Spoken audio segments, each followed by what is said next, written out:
So Bob, are you enjoying the conference? Yep, very much so.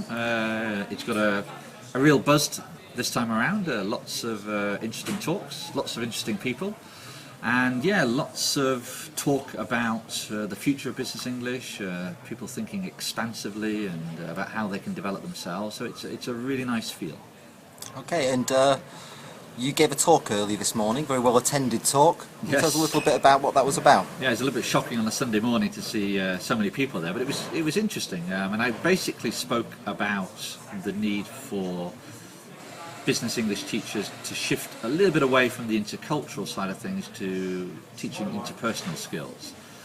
And that's basically because, you know, a lot of intercultural communication remains very high level, a little bit stereotypical, and at the end of the day we're equipping people to communicate with people. It's individual to individual rather than culture to culture. So that was the general argument, and then we looked at some material from my book, Communicating Across Cultures. We looked at the DVD and focused on giving feedback. And it was an interactive and a lively session. You were there, and a fun session. And I think people took away, the belief that they can do this kind of thing. They can talk about soft skills, feedback, conflict, influencing, and really enrich the business English classroom with what classically might have been thought of as management training.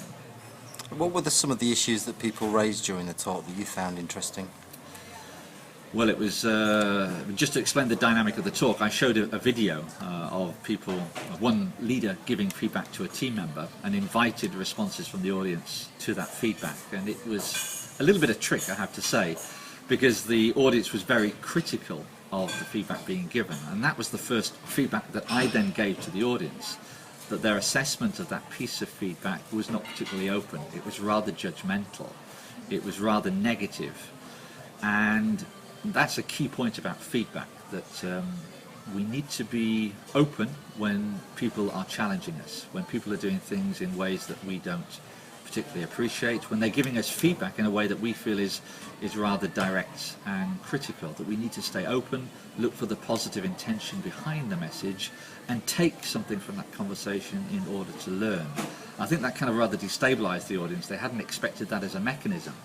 But a lot of the feedback, we just looked through the feedback sheets, was thought-provoking. And I think that's a lot of what I do, and I think a lot of what we can do as business English trainers, thought-provoke, make people think in a different way in order that they can communicate in a different way. Okay, Bob, but we're asking everybody at the conference here to give one piece of advice on business English or ESP to teachers and trainers working in the field. What would your piece of advice be today? Well, given that we talked about feedback, if I can I'm probably going to give two pieces of advice. So firstly, get more feedback from peers, from participants. How do they really appreciate you? What do they like about your work style, your communication style, your mentality? What is it about you that causes them a problem? And it was one very insightful person in the audience said, well, in order to get good feedback, you've got to have good relationships with people. So I think that's another kind of impulse I would give to people. You know, build very solid relationships with colleagues, with participants, in order to really get a solid feedback process going, both within the classroom and within your organisation. Because it's not just about teaching feedback skills for others. If we want to be a truly effective professional in our own organisation and future organisations, we need to be good at giving and getting feedback.